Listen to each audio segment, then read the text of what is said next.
हाँ जी बेटा, गुड मॉर्निंग। हाँ जी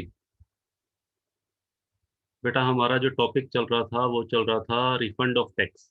और लास्ट क्लास में हमने रिफंड ऑफ टैक्स के बेटा दो सेक्शन कंप्लीट किए थे, सेक्शन 237 एंड सेक्शन 238। ठीक है बेटा। तो आज की क्लास में बेटा हम स्टार्ट करने वाले हैं section 244A, which is related to interest on refund of tax. तो चलिए बेटा स्टार्ट करते हैं आज की क्लास को।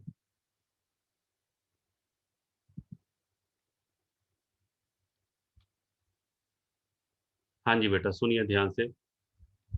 जब भी किसी असेसी को इनकम टैक्स डिपार्टमेंट रिफंड लौटाता है।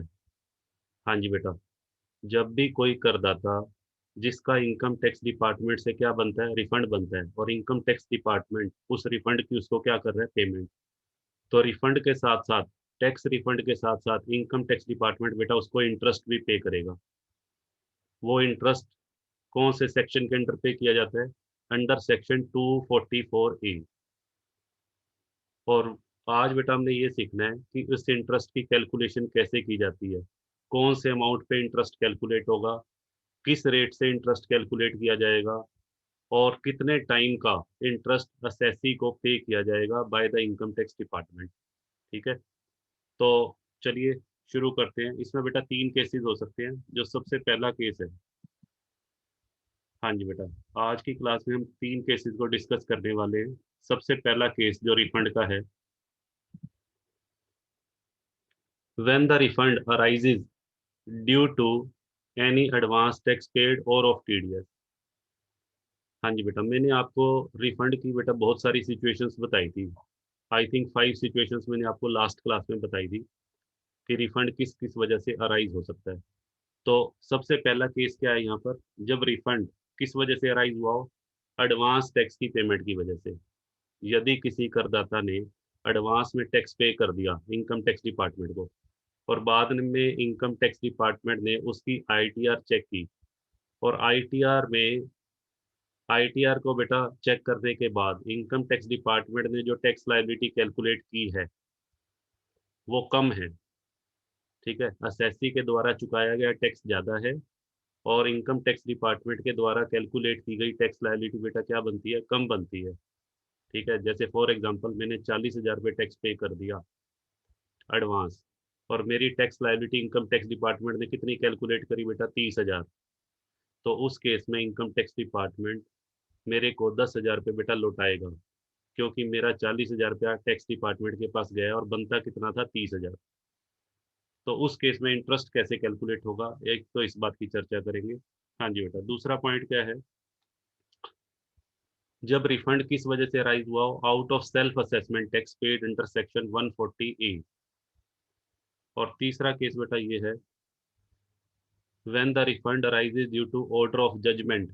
जब अपील में, अपील, करदाता ने बेटा अपील डाल दी हो। जब कोई करदाता अपनी टैक्स लायबिलिटी को रिड्यूस करने के लिए इनकम टैक्स डिपार्टमेंट के अगेंस्ट अपील डालता है, और उस अपील में कमिश्नर के द्वारा या ट्रिब्यूनल के द्वारा जो निर्णय सुनाया गया है उसकी वजह से उसकी टैक्स लायबिलिटी यदि कम हुई है, तो उस केस में इंटरेस्ट कैलकुलेशन कैसे की जाएगी। तो ये बेटा तीन केसेस हैं। तो आज की क्लास में हमने ये तीनों केसेस कंप्लीट करने हैं। ठीक है, और बहुत बढ़िया बेटा क्लास है, ध्यान से समझते जाना, सारे कंसेप्ट आपको क्लियर हो जाएंगे।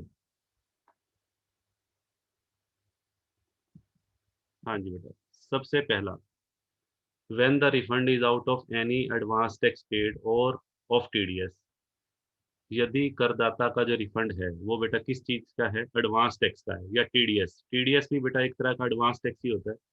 ऐसी बहुत सारी इनकम्स होती है जिनके ऊपर साल के दौरान टीडीएस काट लिया जाता है। जैसे बैंक एफडी का ब्याज है, बैंक की एफडी के ऊपर यदि कोई ब्याज बनता है तो बैंक बेटा क्या काटता है, टीडीएस। लॉटरी की इनकम पे टीडीएस काटा जाता है, आपको पता है 30%। इंश्योरेंस कमीशन पे बेटा टीडीएस काटा जाता है, सैलरी पे टीडीएस काटा जाता है। तो ऐसी बहुत सारी इनकम है जिनके ऊपर साल के दौरान टीडीएस काटा जाता है। वो भी जस्ट लाइक एक तरह से बेटा एडवांस टैक्स ही है। इनकम टैक्स डिपार्टमेंट को आपने फाइनेंशियल ईयर के दौरान जो टैक्स पे किया। ठीक है, चलिए देखिए अब इस केस में जो फर्स्ट केस है बेटा हमारा केस ए, इस केस में इंटरेस्ट की कैलकुलेशन कैसे की जाएगी? तो बेटा इसमें देखिए सबसे पहले आपको करना क्या है, आपको बेटा दो चीजों की तुलना करनी है। पहले ध्यान से सुनते जाइएगा। सबसे पहले कंपेयर ए एंड बी। हाँ जी बेटा, सबसे पहले आपको क्या करना है, ए और बी को कंपेयर करना है। अब ए क्या चीज है और बी क्या चीज है? हाँ जी बेटा, ए का मतलब है बेटा एडवांस टैक्स पेड। ये वो टैक्स है जो करदाता के द्वारा इनकम टैक्स डिपार्टमेंट को पे किया जा चुका है ड्यूरिंग द प्रीवियस ईयर। ठीक है, सबसे पहले आपने वो अमाउंट कैलकुलेट करना है और उसको किससे रिप्रेजेंट करना है, ए से। आपकी बेटा मर्जी है ए बी लिखना चाहो या एक्स वाई लिखना चाहो, आप एक्स वाई भी लिख सकते हैं जैसे आपको ठीक लगे। हाँ जी बेटा, सेकंड स्टेप बेटा क्या होगा, फिर आपने बेटा क्वेश्चन के अंदर आपको टैक्स पेबल दिया होगा। टैक्स पेबल का मतलब होता है वो टैक्स जो इनकम टैक्स डिपार्टमेंट के अनुसार कैलकुलेट किया गया है। आपकी आईटीआर को देखकर इनकम टैक्स डिपार्टमेंट जो टैक्स कैलकुलेट करता है उसको बेटा टैक्स पेबल बोलते हैं। ठीक है जी। और ये कौन से सेक्शन के अंडर कैलकुलेट किया जा सकता है? हाँ जी बेटा ध्यान से सुनिए, ये कैलकुलेट किया जा सकता है अंडर सेक्शन 143(1). ठीक है बेटा, और एक सेक्शन है अंडर सेक्शन 143(3). इसको बेटा बोलते हैं समरी असेसमेंट। Summary assessment. और इसको बेटा बोलते हैं स्क्रूटनी असेसमेंट। स्क्रूटनी या डिटेल्ड डिटेल्ड असेसमेंट बोलते हैं।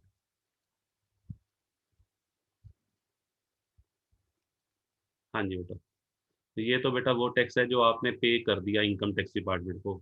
समरी असेसमेंट, ये वो बेटा टैक्स है जो इनकम टैक्स डिपार्टमेंट के द्वारा कैलकुलेट किया गया। ठीक है, या स्क्रूटनी असेसमेंट, दोनों में बेटा फर्क क्या है मैं आपको इसके ऊपर पूरा वैसे डिटेल में चैप्टर आएगा आगे, बट मैं आपको एक रफ आइडिया दे देता हूँ होता क्या है। हाँ जी बेटा, मैं आपको एक रफ आइडिया दे रहा हूँ समरी असेसमेंट के बारे में। देखिए मैं एक लाइन ड्रॉ कर लेता हूँ, उस लाइन की हेल्प से आपको थोड़ा सा एक लेआउट दे देता हूँ ताकि आपको आगे इन टर्म्स को समझने में बेटा दिक्कत ना आए। देखिए लो जी, एक लाइन मैंने ड्रॉ कर ली। हाँ जी बेटा ध्यान से समझते जाइएगा। सबसे पहले बेटा क्या होता है, एक होता है self assessment. Self assessment, self assessment बेटा होता है सेक्शन 140(a) के अंडर। ठीक है, एक बेटा होता है समरी असेसमेंट। समरी असेसमेंट इसका सेक्शन है बेटा 143(1). और एक बेटा होता है सेक्शन 143। ठीक है, यहाँ मैं लिख देता हूँ। हाँ जी बेटा, रेगुलर असेसमेंट। रेगुलर असेसमेंट या स्क्रूटनी असेसमेंट। हाँ जी बेटा 143(3). ठीक है बेटा, अब देखो तीनों में फर्क क्या है। सबसे पहले जो असेसमेंट की जाती है वो बेटा होती है सेल्फ असेसमेंट। सेल्फ असेसमेंट कौन करता है, bye the assessee himself. Self assessment बेटा कौन करता है, असेसी हिमसेल्फ। जब कोई करदाता खुद आईटीआर भरता है, इसमें आईटीआर जो है असेसी बेटा खुद भरेगा। ठीक है जी, when the ITR is filled by the assessee himself under section 140(a), it is known as self assessment. इस आईटीआर के अंदर असेसी अपनी इनकम्स डिक्लेयर करेगा। ठीक है, जो उसके क्लेम्स बनते हैं वो क्लेम्स डिक्लेयर करेगा। और उसके बाद जो भी टैक्स बनता है उस टैक्स की बेटा वो इनकम टैक्स डिपार्टमेंट को क्या कर देगा, पेमेंट। ठीक है, इस तरीके से जब आईटीआर भरी जाती है उसको बोलते हैं सेल्फ असेसमेंट टैक्स। ठीक है, नाम से ही क्लियर है, सेल्फ। सेल्फ का मतलब असेसमेंट बाय द असेसी। उसके बाद बेटा समरी। समरी असेसमेंट क्या होती है, आईटीआर भरने के बाद जब कोई करदाता अपनी आईटीआर भर देता है तो उसके बाद इनकम टैक्स डिपार्टमेंट उसकी एक्यूरेसी को चेक करता है। हाँ जी बेटा, उसकी एक्यूरेसी को चेक किया जाता है। उसमें क्या देखा जाता है कि करदाता की आईटीआर में कोई अर्थमेटिकल एरर तो नहीं है। हाँ जी बेटा, यहाँ पे समरी असेसमेंट में क्या चेक किया जाता है, अर्थमेटिकल एरर, कि करदाता की जो आईटीआर है उसके अंदर कोई बेटा मिस्टेक तो नहीं रहेगी। अच्छा, और क्या किया जाता है इसके अंदर, इसके अंदर बेटा उसकी आईटीआर को चेक किया जाता है। विदाउट एनी एविडेंस, बिना किसी प्रूफ की हेल्प से बेटा इसमें अर्थमेटिकल एरर को चेक किया जाता है। उसके द्वारा जो टैक्स चुकाया गया है सेल्फ असेसमेंट टैक्स, वो सही है या नहीं उसको देखा जाता है। उसके द्वारा जो इनकम्स डिक्लेयर की गई हैं आईटीआर के अंदर, वो थोड़ा बहुत चेक किया जाता है। इसमें बेटा डिटेल्ड एग्जामिनेशन नहीं होता। समरी असेसमेंट में जो असेसमेंट की जाती है वो ऊपर ऊपर से, ज्यादा डीप में। This is not the deep examination. ठीक है जी। तो समरी असेसमेंट अंडर सेक्शन 143(1) की जाती है। उसके बाद बेटा कई बार क्या होता है कि इनकम टैक्स डिपार्टमेंट ने किसी करदाता की समरी असेसमेंट कर दी, ठीक है। बाद में कुछ करदाता बेटा ऐसे भी होते हैं जो अपनी इनकम को छुपा लेते हैं। ऐसे करदाता जो अपनी इनकम को क्या करते हैं, डिस्क्लोज नहीं करते, या अपनी आईटीआर के अंदर खर्चे बढ़ा चढ़ा के दिखाएंगे। कुछ असेसी बेटा ऐसे होते हैं जो अपनी इनकम टैक्स लायबिलिटी को रिड्यूस करने के लिए क्या करते हैं, अपनी अपने अकाउंट्स के अंदर खर्चे बढ़ा चढ़ा के दिखाते हैं, जिससे उनकी इनकम क्या हो जाती है, कम। मोस्टली बिजनेसमैन लोग ऐसा करते हैं। ठीक है।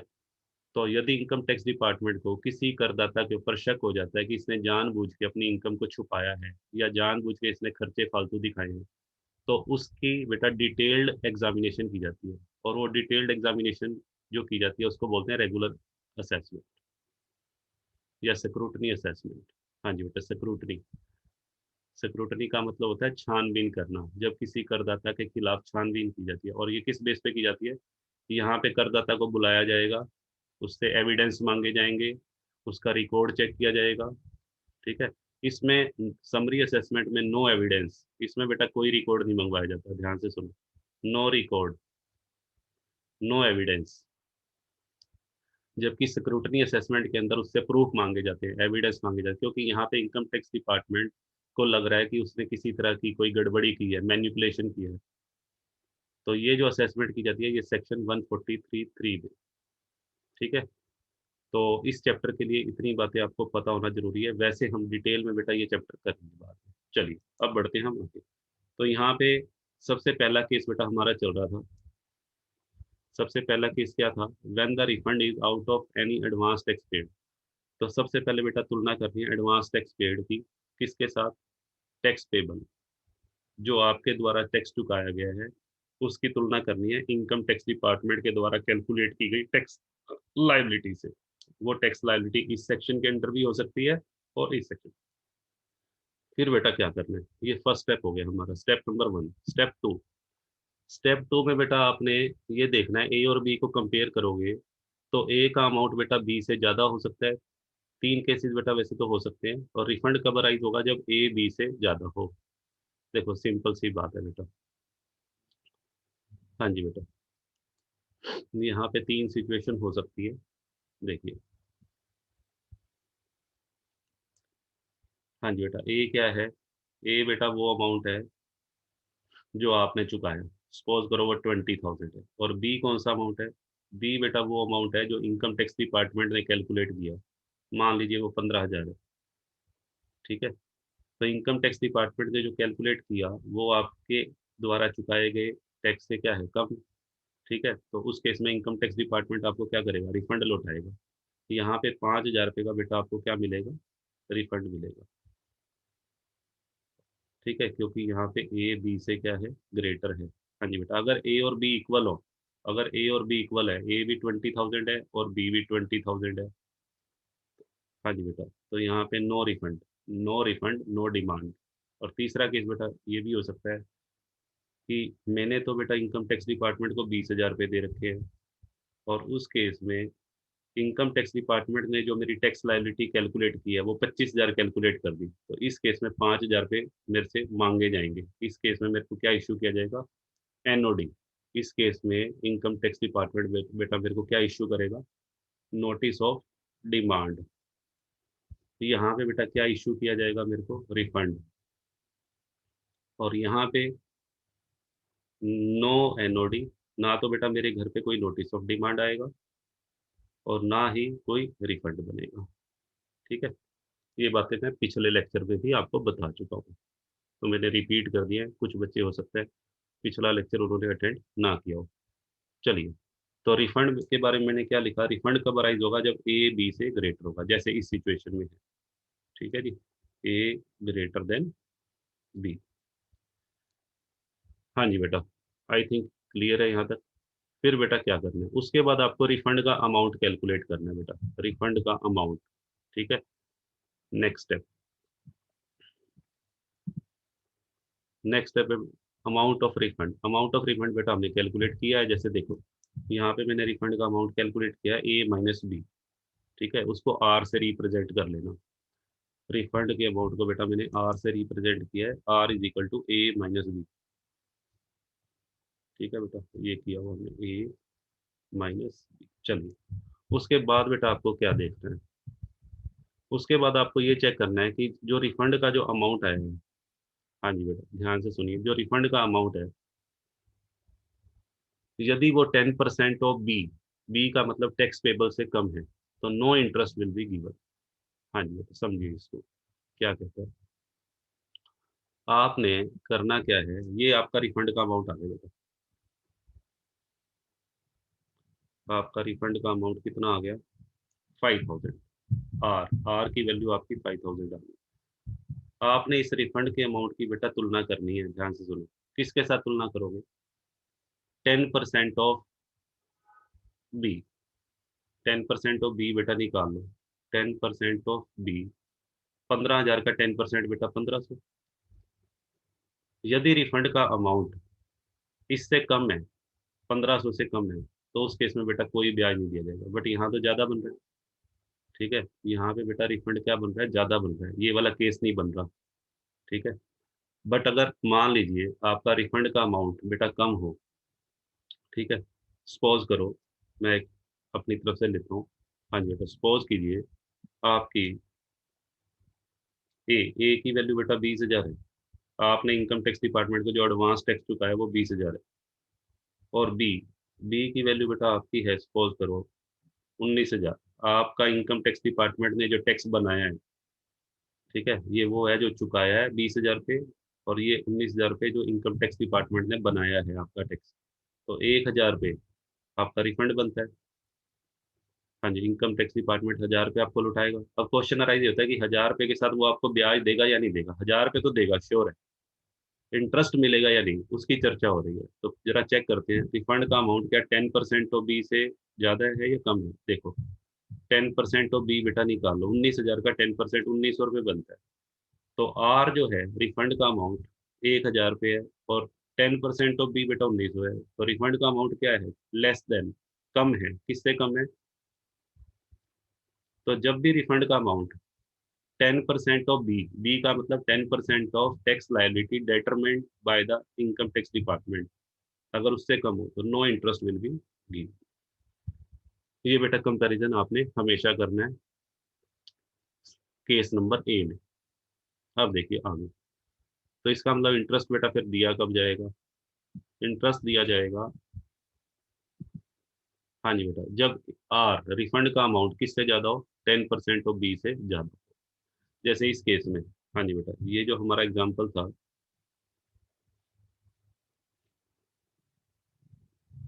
हाँ जी बेटा, ये जो मैंने केस लिया, रिफंड का अमाउंट 5,000 है, और 10% ऑफ बी 5,000, इस केस में बेटा इंटरेस्ट लगेगा।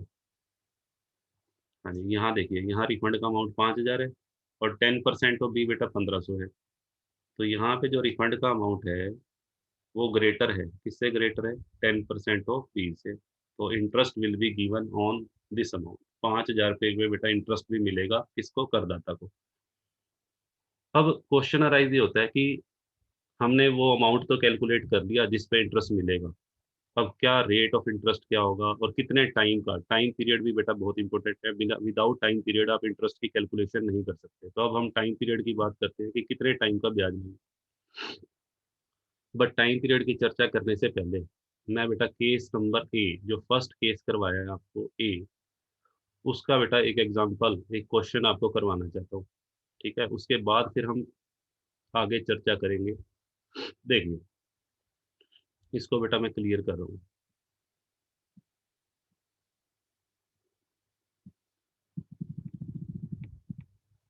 हाँ जी बेटा, देखिए केस नंबर ए,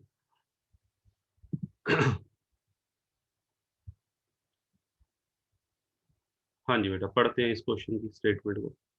देखो बेटा क्या कहता है, इस समूह की स्टेटमेंट में बेटा क्या कह रहे हैं आपको।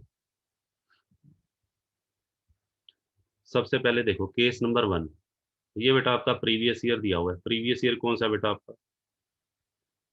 हाँ जी बेटा, प्रीवियस ईयर है आपका 1890। हाँ जी बेटा, ध्यान से देखिए, प्रीवियस ईयर कौन सा है? 1890। और असेसमेंट ईयर बेटा 1920। ये लास्ट ईयर की स्लाइड है बेटा, आप इसको चेंज कर लेना, प्रीवियस ईयर 1920 कर लेना, यहाँ पे असेसमेंट ईयर 2021 कर लेना। ठीक है, बट चीज़ों को समझना है तो यही रहने देते हैं हम ये। देखिए, ये बेटा मेरा प्रीवियस ईयर 18-19 है। इस प्रीवियस ईयर के दौरान इतने रुपये बेटा मेरा टीडीएस कटा। ठीक है, बहुत सारी मेरी इनकम ऐसी थी जो टीडीएस के दायरे में आती हैं और उनके ऊपर टीडीएस कटा, जैसे एफडी का ब्याज है, और भी बेटा लॉटरी की इनकम हो सकती है। तो बहुत सारी इनकम्स ऐसी, इंश्योरेंस कमीशन है या सैलरी की इनकम है, तो ये वो सारी इनकम है जिनका टोटल टीडीएस 1,65,000, यानी कि कहने का मतलब इतना पैसा मेरा इनकम टैक्स डिपार्टमेंट में जा चुका। ठीक है जी, ये 1,65,000 क्या शो करता है? हाँ जी बेटा, जो टैक्स आप पे कर चुके, टैक्स पेड कह लो। ठीक है, वो टैक्स जो भरा जा चुका। अच्छा जी, अब ये देखो प्रीवियस ईयर के दौरान, हाँ जी बेटा ध्यान से सुनिएगा, प्रीवियस ईयर के दौरान जो भी आप आय कमाते हो, ठीक है, उसका आपको ब्यौरा इनकम टैक्स डिपार्टमेंट को देना पड़ता है। कौन सी डेट तक? मान लेते हैं बेटा वो डेट है 31 जुलाई। 31 जुलाई तक आपको अपनी इनकम का ब्यौरा इनकम टैक्स डिपार्टमेंट में जमा करवाना होता है बाय फाइलिंग आईटीआर। उसके लिए आईटीआर फाइल करनी है, तो यहाँ मैंने लिखा हुआ है डीडीओएफ। डीडीओएफ का मतलब है due date of filing return, due date. हाँ जी बेटा, due date of filing the ITR. ITR को फाइल करने की ड्यू डेट है 31 जुलाई। 31 मार्च तक तो बेटा मैं पैसे कमाऊंगा। 18-19 के दौरान में पूरा ध्यान मेरा कमाने पर होगा। कमाने के बाद उसके बाद इनकम टैक्स डिपार्टमेंट कहता है मेरी तरफ भी ध्यान दो। तो 31 जुलाई तक मेरे को बेटा वहां पे भी ध्यान देना पड़ेगा। मेरे को 4 महीने मिले, अप्रैल मई जून जुलाई। 4 महीने में जो भी इनकम टैक्स डिपार्टमेंट में अपनी आईटीआर फिल करके उसमें अपनी इनकम डिक्लेयर करूंगा और इनकम टैक्स डिपार्टमेंट में सबमिट करवाऊंगा। अब हुआ क्या, वो आईटीआर वैसे तो भरने की लास्ट डेट, ये लास्ट डेट है बेटा। This is due date means this is the last date, but उससे पहले ही बेटा मैंने, यहाँ मैं लास्ट लिख देता हूँ बेटा, तो ये है हमारी लास्ट डेट। बट उससे पहले मैंने क्या किया, मैंने 25 जून को ही बेटा अपनी आईटीआर भरी। एक्चुअल डेट ऑफ फाइलिंग, ये मेरी एक्चुअल डेट है जिस दिन मैंने अपनी आईटीआर फाइल कर दी, 25 जून को। तो मैंने तो पहले ही भर दी। ठीक है, लास्ट डेट से पहले ही भरनी चाहिए, अगर लेट हो जाते तो पेनल्टी लगेगी। चलिए जी, मैंने भर दी। बट इनकम टैक्स डिपार्टमेंट ने क्या किया, मेरी आईटीआर की क्या करी, समरी असेसमेंट। मेरी आईटीआर को चेक किया गया। ठीक है, और इनकम टैक्स डिपार्टमेंट ने मेरी टैक्स लायबिलिटी कितनी बना दी बेटा? 1,55। ठीक है, अब यहाँ पे देखो, यहाँ पे बेटा आपने करना क्या है, ध्यान से सुनिए।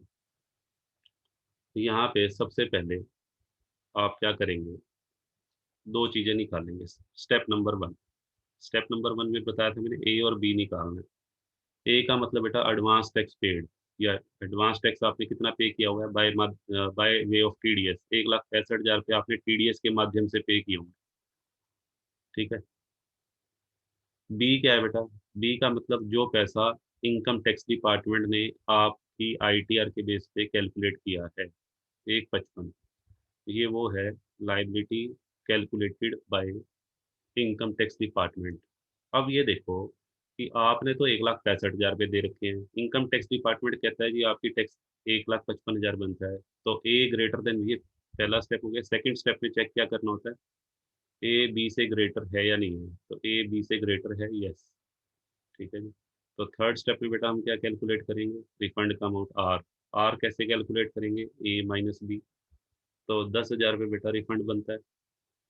फोर्थ स्टेप में आप क्या कैलकुलेट करोगे, फोर्थ स्टेप में 10% of B. Income tax department ने जो आपका टैक्स बनाया है उसका बेटा 10% कैलकुलेट कर लो जरा। 10% ऑफ 1,55, 1,55,000 का 10% बेटा बनता है 15,500। अब इन दोनों अमाउंट की तुलना करनी है। किस अमाउंट की किसके साथ तुलना करनी है बेटा? 10,000 की तुलना करनी है 15,500 के साथ, और ये चेक करना है कौन सा बड़ा है कौन सा छोटा है। तो फिफ्थ स्टेप में बेटा आप क्या करोगे? हाँ जी बेटा, कंपैरिजन मैंने कर लिया है दोनों का। कंपैरिजन करने के बाद मेरे को क्या पता लगा? आर, रिफंड का अमाउंट कम है। किससे कम है? 10% ऑफ बी से बेटा कम बन रहा है। तो इस केस में बताओ बेटा इंटरेस्ट लगेगा या नहीं लगेगा? पीछे मैंने आपको स्टेप्स लिखवाए थे। यदि रिफंड का अमाउंट टैक्स लायबिलिटी के 10% से कम हो या उसके इक्वल भी हो बेटा, 10% के इक्वल भी हो, तो उस केस में no interest will be given to assessee. No interest will be given on refund. तो इस केस में अगर मेरे से पूछा जाए कि करदाता का टोटल अमाउंट कितना रिफंड किया जाएगा, तो मैं लिख देता हूँ बेटा, total amount refunded to assessee, total amount refunded to assessee is equal to refund, refund amount plus क्या होता है? इंटरेस्ट। एक तो रिफंड अमाउंट तो बेटा देना ही देना है। रिफंड अमाउंट कितना बनता था? 10,000, ये तो बेटा देने ही देने हैं, इसमें तो किसी तरह का कोई शक नहीं है। इंटरेस्ट अंडर सेक्शन 244 ए, अंडर सेक्शन 244 ए इंटरेस्ट का अमाउंट बेटा कितना बना? जीरो, है ही नहीं। तो इस केस में सिर्फ 10,000 रुपये करदाता को लौटाए जाएंगे। ठीक है जी, लो बेटा, क्लियर है? तो ये बेटा हमारा सबसे पहला केस हो गया। चलिए आगे चलते हैं। हाँ जी बेटा, इसको मैं क्लियर कर देता हूँ बेटा।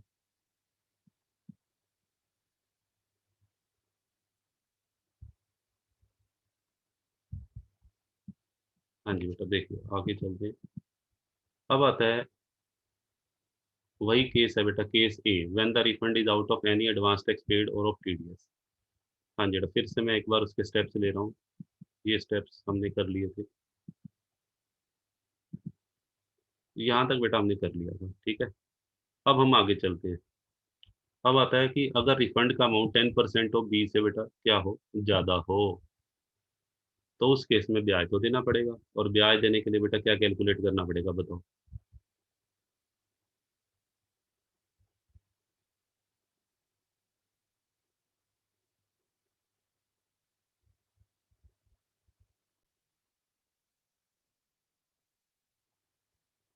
हाँ जी बेटा, देखिए अब बेटा हम बात कर रहे हैं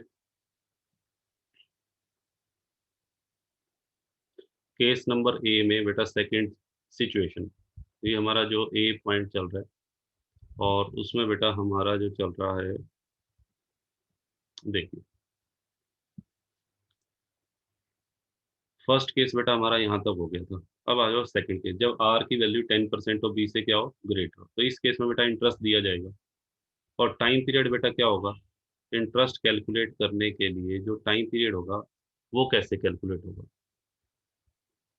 उसके लिए बेटा आपको ये देखना पड़ेगा कि आपने जो अपनी आईटीआर है, करदाता ने जो आईटीआर है वो ड्यू डेट से पहले यदि भरी है, यदि आईटीआर ड्यू डेट से पहले भर दी गई है, यानी कि with in the given time bye the income tax department ITR भर दी गई है, फाइल कर दी गई है, या असेसी ने, ऐसा भी हो सकता है आईटीआर फाइल करने में बेटा डिले किया हो, लेट किया हो। ठीक है, तो दोनों केस में टाइम पीरियड अलग अलग होगा।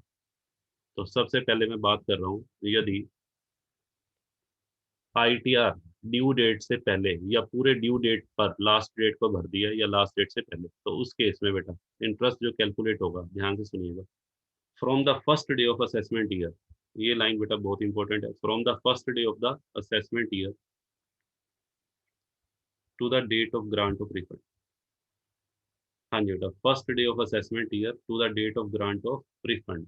जो आपका असेसमेंट ईयर है, जैसे आपका सपोज करो असेसमेंट ईयर है 2021 है, मान लेते हैं।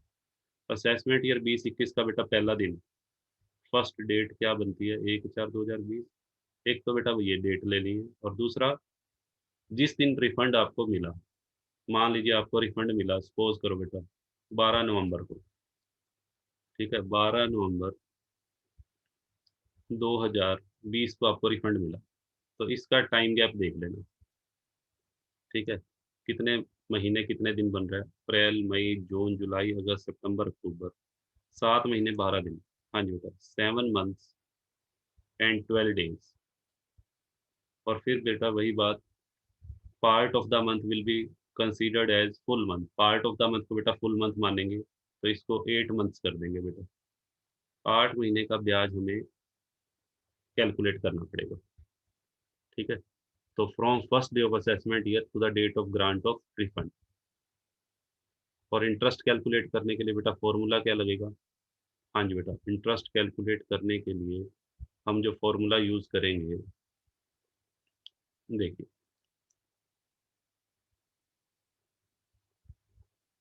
और इंटरेस्ट बेटा ये देखिए, amount of interest is equal to, एक तो बेटा आपने लेना है आर, आर का मतलब refund amount, multiplied by I, I का मतलब बेटा रेट ऑफ इंटरेस्ट, और इनटू टी टाइम पीरियड, और डिवाइडेड बाय 100। ये बेटा फॉर्मूला है। आर का मतलब है रिफंड अमाउंट, आर बेटा ये लिखा ही हुआ है, अमाउंट ऑफ रिफंड। आई, आई मैं लिख देता हूँ बेटा, आई का मतलब रेट ऑफ इंटरेस्ट। अब रेट ऑफ इंटरेस्ट ध्यान रखिएगा, रेट ऑफ इंटरेस्ट बेटा 5% है। Rate of interest will always be 0.5, 0.5% per month. हाँ जी बेटा 0.5% per month rate of interest आपको ध्यान रखना है। और टाइम पीरियड बेटा वो वेरी करेगा केस टू केस। तो हमारा जो केस है, जैसे यहाँ 8 मंथ, ये टी की वैल्यू है, ये बेटा टाइम पीरियड को आपने टी से रिप्रेजेंट कर देना है। ठीक है, तो इसको बेटा एक सम की हेल्प से समझते हैं, देखिए।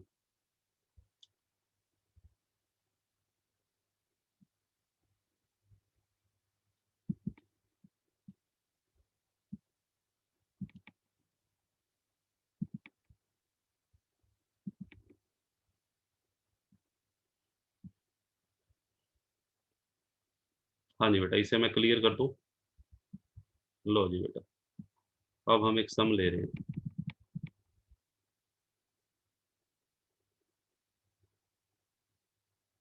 लो बेटा देखिए, ये बेटा मैंने सम ले लिया। इस सम के अंदर बेटा देखिए क्या कहता है। सबसे पहले बेटा आपको ईयर दिया हुआ है, प्रीवियस ईयर। हाँ जी बेटा, कौन सा है? 1819। 1819 प्रीवियस ईयर में एक असेसी है।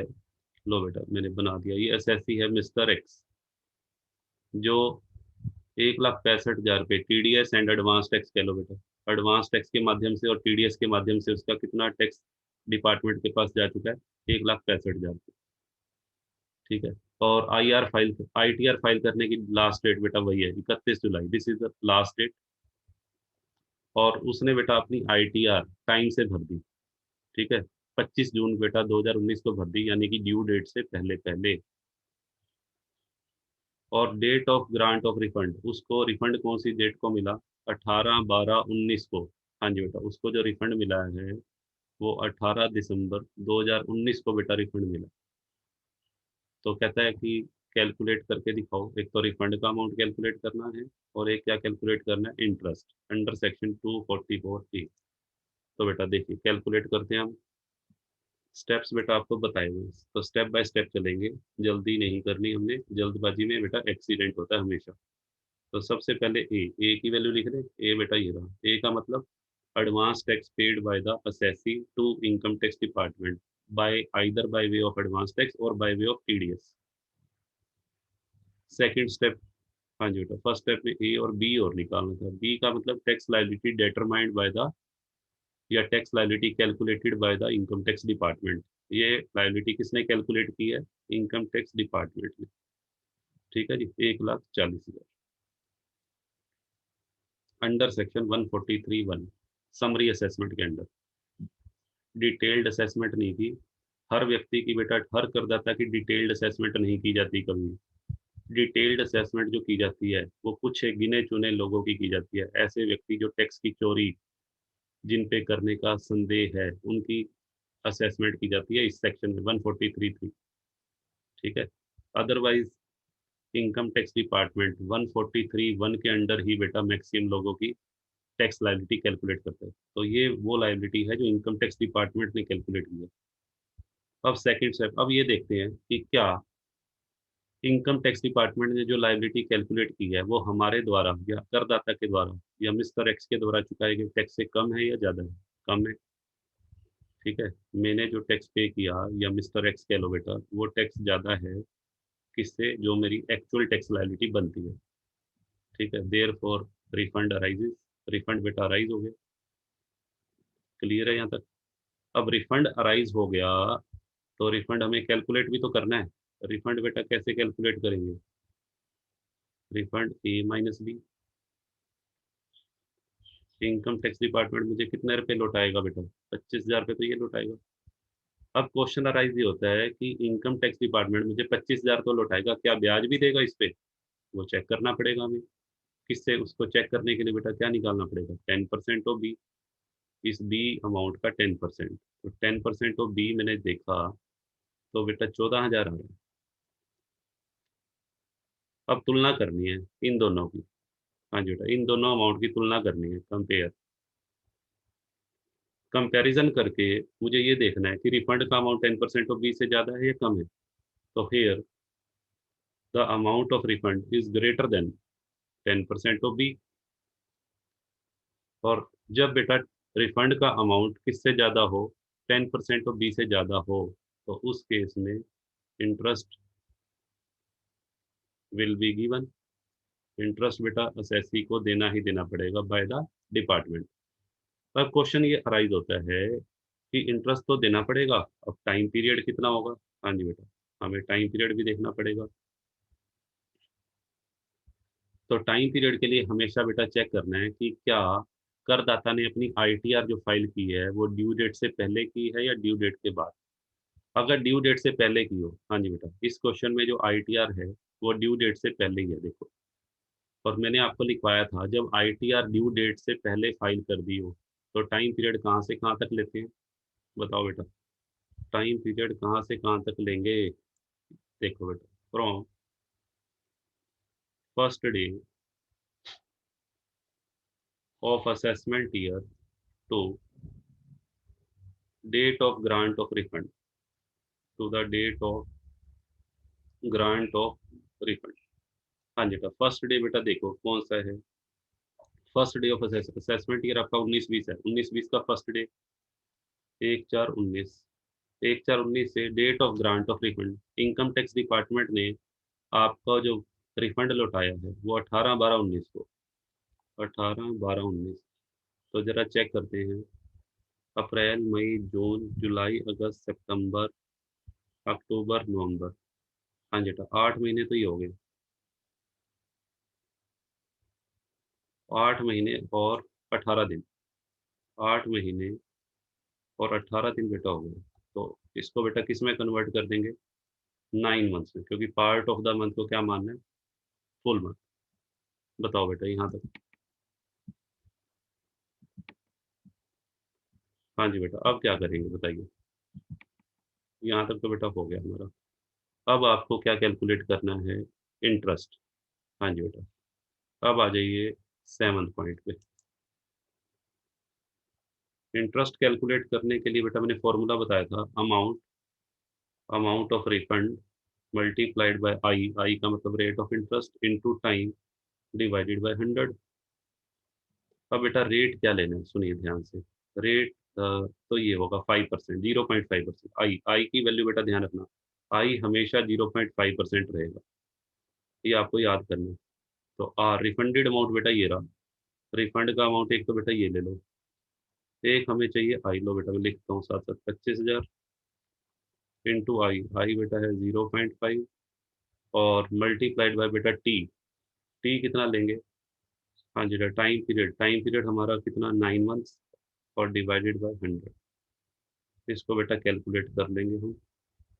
तो इसको बेटा मैं कैलकुलेट कर लेता हूँ अपने सेल फोन पे। तो ये बेटा आई थिंक कितना आ जाएगा?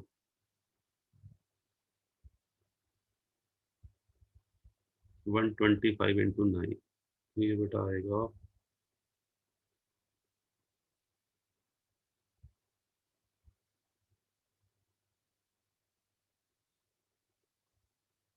1125 रुपये बेटा आएगा। हाँ जी बेटा, इसको कैलकुलेट कर लेना बेटा। 1125 तो अगर मेरे से पूछा जाए कि मिस्टर एक्स को टोटल अमाउंट कितना रिफंड किया जाएगा, हाँ जी बेटा, मिस्टर एक्स को बताओ टोटल कितना अमाउंट मिलेगा। इसको बेटा दो चीजें मिलेंगी, एक आर रिफंड का अमाउंट प्लस इंटरेस्ट का अमाउंट। तो रिफंड का अमाउंट तो बेटा कितना था, 25,000, तो उसको रिफंड का अमाउंट बनता था उसका 25, तो बेटा वो देगा इनकम टैक्स डिपार्टमेंट। और ब्याज के बेटा कितने रुपए देगा, 1125 रुपये ब्याज के भी। तो मिस्टर एक्स को यानी कि करदाता को 26,125 रुपये बेटा मिलेंगे। ठीक है जी, क्लियर है। इस तरीके से बेटा आपको सभी स्टेप बाय स्टेप चलना है और आपको रिफंड का अमाउंट और इंटरेस्ट कैलकुलेट कर लेना है।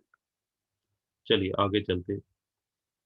हाँ जी बेटा, इसी के अंदर बेटा एक केस और लेते हैं, जब रिटर्न लेट फाइल की गई है। हाँ जी बेटा, अब हम बात करेंगे जब आईटीआर की जो फाइलिंग है वो लेट की गई हो तो उस केस में क्या होगा। फिर से बेटा उसी स्टेप पे आ जाते हैं, वही हमारे स्टेप्स हैं। सबसे पहले ए और बी को कंपेयर करना है, फिर चेक करना है ए बी से ग्रेटर है या नहीं है। अगर ग्रेटर है तो बेटा रिफंड बनेगा, refund is equal to A minus B. अगर रिफंड का अमाउंट 10% ऑफ बी से कम है, नो इंटरेस्ट। अगर रिफंड का अमाउंट 10% ऑफ बी से ज़्यादा है तो इंटरेस्ट दिया जाएगा। और टाइम कैसे कैलकुलेट करेंगे, यहाँ तक बेटा हम कर चुके थे। ठीक है, यहाँ तक हम सब कुछ कर चुके हैं। अब देखिए, if I T R filed after due date. हाँ जी बेटा, जब I T R due date के बाद फाइल की हो, यानी कि बिलेटेड, इसको बोलते हैं बिलेटेड रिटर्न। ऐसे रिटर्न को बोलते हैं बेटा बिलेटेड रिटर्न। इस केस में जो इंटरेस्ट कैलकुलेट होगा, ध्यान से सुनो, रिफंड तो मिलेगा ही मिलेगा, नो डाउट बेटा, रिफंड तो मिलेगा ही। बट ब्याज जो कैलकुलेट होगा वो from the actual date of filing I T R, from the actual date, not the due date या last date, from the actual date of filing I T R to the date of grant of refund. ठीक है। और interest किस rate से calculate होगा बेटा, हाँ एक तो ये 0.5%, ध्यान रखना बेटा। हाँ जी बेटा, 0.5%। और बेटा पार्ट ऑफ द मंथ को फुल मंथ कंसीडर करना है। पार्ट ऑफ द मंथ चाहे 5 डेज ही क्यों ना हो या एक दिन ही क्यों ना हो एक्स्ट्रा, तो भी उसको फुल मंथ कंसीडर करेंगे। और फॉर्मूला बेटा क्या होगा वो मैं बता चुका हूँ आपको, मैं दोबारा से लिख देता हूँ फॉर्मूला।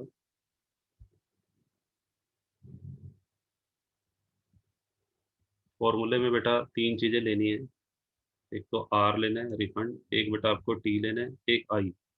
तो यहाँ रेट ऑफ इंटरेस्ट को बेटा आई से डिनोट कर लेना, क्योंकि ये भी आर हो गया, ये भी आर हो गया, तो रेट ऑफ इंटरेस्ट को अलग सिंबल दे देना आई। तो इंटरेस्ट कैलकुलेट करने का फॉर्मूला बेटा क्या बनेगा, R refunded amount multiplied by I multiplied by T और डिवाइडेड बाय 100। इससे बेटा कैलकुलेट हो जाएगा। अब बेटा इसका मैं एक क्वेश्चन ले रहा हूँ, इसका सम आपको करवाता हूँ। और आज बेटा आपको मैं होमवर्क भी देने वाला हूँ। आपकी बुक में बेटा जितने भी एग्जाम्पल्स हैं, एक्सरसाइज के अंदर तो बेटा कोई न्यूमेरिकल क्वेश्चन है नहीं, बट आपकी बुक के अंदर 4 एग्जाम्पल दिए हुए हैं, आई थिंक वो चारों के चारों बेटा आज आपने करने हैं। एंड आप बेटा जब उन सम को करेंगे तो कॉन्फिडेंस आएगा आपको। देखिए, अब बेटा मैं केस नंबर 3 ले रहा हूँ, जब I T R due date से लेट फाइल की है। ठीक है, आफ्टर ड्यू डेट। देखो बेटा, यहाँ पे देखो प्रीवियस ईयर हमारा 18-19 है, 2,60,000 ये बेटा क्या है, ए। ये वो पैसा है जो इनकम टैक्स डिपार्टमेंट के पास गया हुआ है, किसका, असेसी का, करदाता का। जबकि इनकम टैक्स डिपार्टमेंट ने जो उसकी टैक्स लायबिलिटी कितने कैलकुलेट की है, बी कितना है बेटा, बी है 212। तो सबसे पहले तो बाकी सारी बातें अभी छोड़ो। ठीक है, ड्यू डेट से पहले फाइल की आईटीआर या ड्यू डेट के बाद, वो बाद की बातें हैं। पहले आपने ए और बी निकालना है, स्टेप बाय स्टेप चलेंगे। उसके बाद रिफंड, देखो रिफंड बनता है here A is greater than B, A बेटा बी से ग्रेटर है, therefore refund exist, refund बेटा देना पड़ेगा। और रिफंड का अमाउंट बेटा कैसे निकालेंगे, रिफंड होगा ए माइनस बी। 2,60,000 में से 2,12 बेटा गए, 48,000 रुपये रिफंड के बनते हैं। अब क्वेश्चन राइज ये होता है कि क्या इस अमाउंट के ऊपर बेटा इंटरेस्ट भी लगेगा? हाँ जी बेटा, इस अमाउंट पे इंटरेस्ट लगेगा या नहीं वो देखना पड़ेगा। उसके लिए मुझे आर को कंपेयर करना पड़ेगा किससे? 10% ऑफ बी। 2,12,000 का बेटा 10% 21,200। अब इन दोनों को कंपेयर करो, 48,000 और 21,200 की बेटा तुलना करनी है। तुलना करके देखना है कि क्या आर की वैल्यू 10% ऑफ बी से ज़्यादा या कम है। तो here R is greater than 10% of B. R बेटा 10% ऑफ बी से क्या है? हाँ जी बेटा, आर 10% ऑफ बी से बेटा क्या है? ज़्यादा है। और जब ज़्यादा हो तो मैंने आपको बताया था इंटरेस्ट विल बी गिवन। हाँ जी बेटा, यहाँ लिख देंगे इंटरेस्ट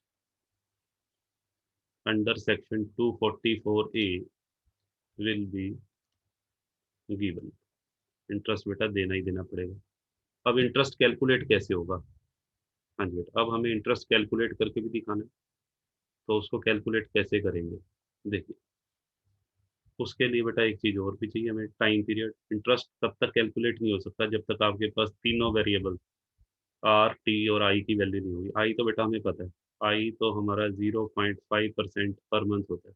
तो बेसिक प्रॉब्लम अब किसकी रह गई? आर भी मेरे पास है बेटा, आर मेरे पास है 48,000। आई मेरे पास है 0.5%, पर टी रह गया। अब यहाँ पे ये देखो आई टी आर, अब देखना है I T R late file की गई है या ड्यू डेट की। ड्यू डेट तो बेटा ये थी, ये देखो ये लास्ट डेट दी हुई है। इस डेट तक आपको अपनी इनकम का ब्यौरा इनकम टैक्स डिपार्टमेंट में फाइल करना था, जबकि आपने लेट कर दिया और इस डेट को आईटीआर भरी है। तो आपकी बेटा रिटर्न कैसी मानी जाएगी? बिलेटेड।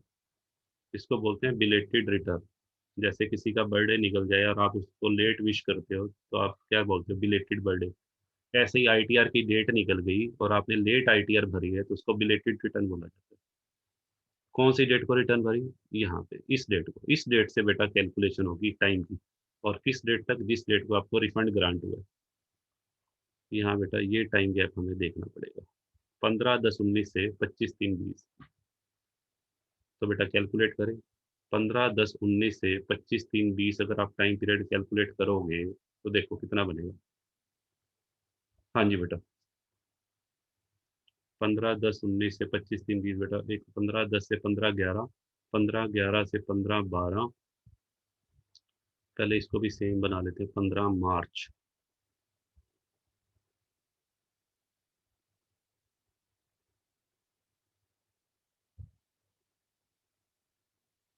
ढाई महीने तो बेटा यहाँ हो गए, इसको कर लो। पहले 15/10/19 से 15 मार्च तक बेटा देखो, 15/10/19 से 15 मार्च, नवंबर, दिसंबर, नवंबर, दिसंबर, जनवरी, फरवरी और मार्च। 15 मार्च तक बेटा 5 महीने तो पूरे बनेंगे, 5 महीने और 10 दिन फालतू बनेंगे। तो 6 महीने बेटा करते, इसको 6 मंथ्स कर लेना। ये बेटा 6 मंथ्स का टाइम पीरियड बनेगा।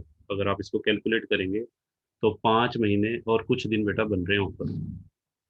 तो 6 मंथ्स का टाइम पीरियड हो गया। अब आप इंटरेस्ट कैलकुलेट कर दो। हाँ जी बेटा, amount of interest is equal to, इसके लिए रिफंड इनटू बेटा ये लेना है टाइम, इनटू आई और डिवाइडेड बाय 100। तो रेट बेटा, रिफंडेड अमाउंट तो है 48,000, टी कितना है 6, आई आई बेटा हमारा 0.5 और अपॉन 100। इसको बेटा कैलकुलेट कर लेते हैं। 0.5 को 5/10 लिखेंगे तो ये बेटा 3 आ जाएगा, 480 × 3, 480 मल्टीप्लाइड बाई 3।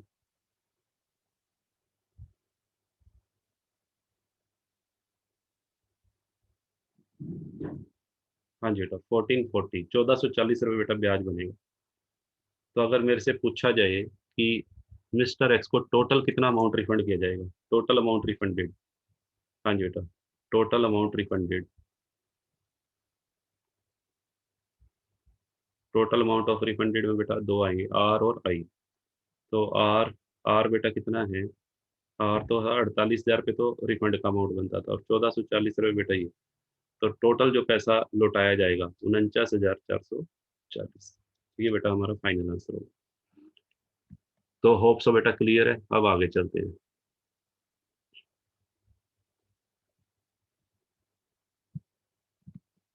ये हमारा बेटा केस ए कंप्लीट हो गया। अब आ जाओ केस बी। हाँ जी बेटा, केस बी क्या है? When the refund is of self assessment tax.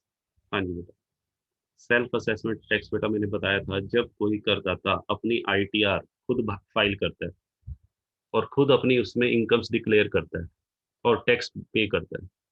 यानी कि सारा काम जब एसएससी के द्वारा किया जाता है, अपनी आईटीआर फिल करना, उस आईटीआर में अपनी इनकम्स को डिक्लेयर करना, टैक्स लायबिलिटी कैलकुलेट करना और टैक्स लायबिलिटी पे करना, ये सारा काम बेटा कौन से सेक्शन में होता है? सेक्शन 140 ए में। उसको बेटा सेल्फ असेसमेंट टैक्स बोलते हैं। अब असेसी ने तो बेटा टैक्स भर दिया, बट इनकम टैक्स डिपार्टमेंट की ड्यूटी भी तो बनती है कि उस टैक्स को वेरीफाई करे, चेक करे, उसमें कोई अर्थमेटिकल एरर तो नहीं है, उस बात को बेटा चेक किया जाएगा। उसके दो सेक्शन है, समरी असेसमेंट, बिना किसी एविडेंस के जब चेक किया जाता है तो उसे समरी असेसमेंट बोलते हैं, सेक्शन 143 सब सेक्शन 1। और जब एविडेंस के बेस पे, उसके डॉक्यूमेंट्स के बेस पे, जब उसको ऑफिस में बुलाकर उससे पूछताछ करके, ठीक है, कैलकुलेशन की जाती है। ऐसा तभी किया जाता है जब इनकम टैक्स डिपार्टमेंट को किसी करदाता पे डाउट हो कि उसने अपनी इनकम को छुपाया है। तो उस केस में जो बेटा कार्यवाही की जाती है वो सेक्शन 143(3), जिसको समरी असेसमेंट बोलते, स्क्रूटनी असेसमेंट, सॉरी समरी नहीं, स्क्रूटनी। तो मैं पहले बता चुका हूँ, समरी असेसमेंट में तो बिना किसी एविडेंस के, और स्क्रूटनी असेसमेंट या डिटेल्ड असेसमेंट में, उसमें बेटा एविडेंस के बेस पे करदाता की आईटीआर को चेक किया जाता है और इसकी इनकम टैक्स लायबिलिटी रीकैलकुलेट की जाती है और फिर उसको कंपेयर किया जाए। तो इस केस में बेटा कैसे करना है, देखिए, बिल्कुल इजी है। हाँ जी बेटा, सभी स्टेप्स बेटा वही है।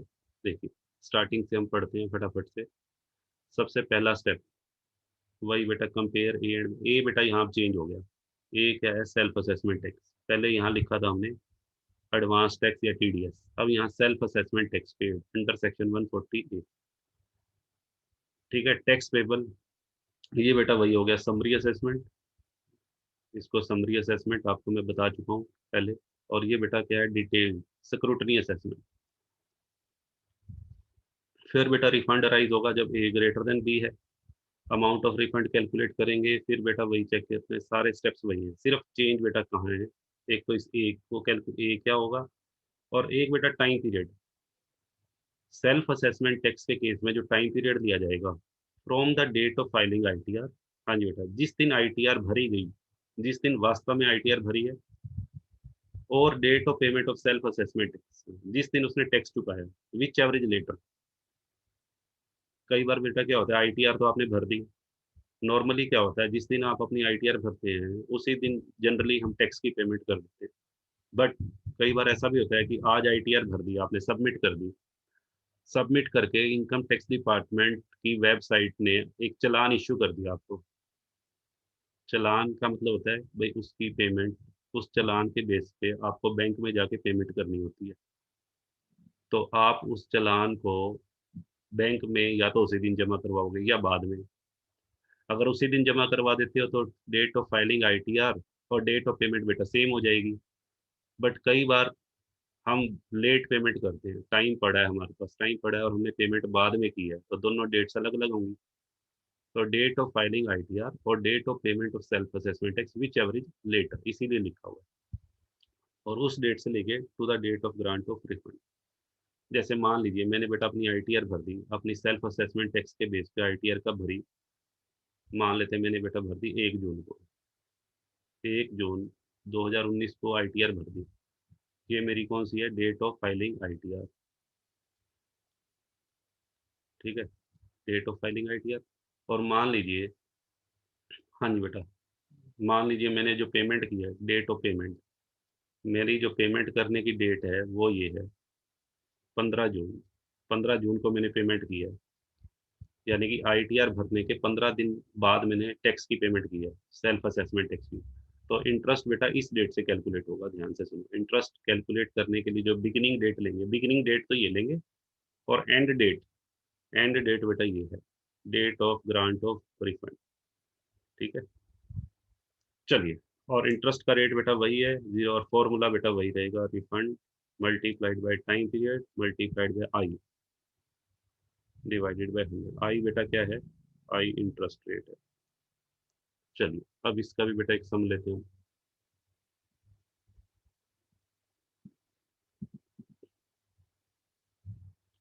हाँ जी बेटा, देखो ये सम बेटा सारा का सारा सोल्व किया हुआ है, क्योंकि आपकी प्रैक्टिस हो चुकी है। अब बातों को आप जल्दी समझ जाओगे। देखो, ये बेटा हमारा प्रीवियस ईयर है 18-19। इस साल में जो भी इनकम कमाई उसका ब्यौरा इनकम टैक्स डिपार्टमेंट में इस डेट तक देना था। ये last date of filing return. आपने क्या किया, लास्ट डेट से पहले ही 1 अप्रैल 19 को ही आईटीआर भर दी, और सेल्फ असेसमेंट टैक्स आपका जो बनता था वो आपने 30/4/19 को चुकाया। आईटीआर तो बेटा इस डेट को फाइल की है, और टैक्स चुकाने की डेट ये है विच एवरेज लेटर, जो बाद में। रूल क्या था, जिस डेट को आईटीआर भरी हो और जिस डेट को सेल्फ असेसमेंट टैक्स, जो भी डेट बाद में आती है, तो कौन सी डेट लेंगे, तो ये वाली डेट लेंगे। और date of grant of refund बेटा ये रहेगी। ये टाइम गैप लेना है आपने, टाइम पीरियड यहाँ से यहाँ तक का लेना है। यही हमारा मेन इश्यू है, बाकी तो देखो इजी है। सबसे पहले बेटा ये देखो, आपने सेल्फ असेसमेंट पे कितना टैक्स चुकाया। हाँ जी बेटा, करदाता ने जो टैक्स चुकाया पहले वो देख लेते हैं। करदाता ने टैक्स खुद कितना चुकाया बेटा, ये रहा 30,000। ये 30,000 क्या है, ये लिखा हुआ बेटा ए। अच्छा, तो ये टैक्स पेबल अंडर सेक्शन 143(1).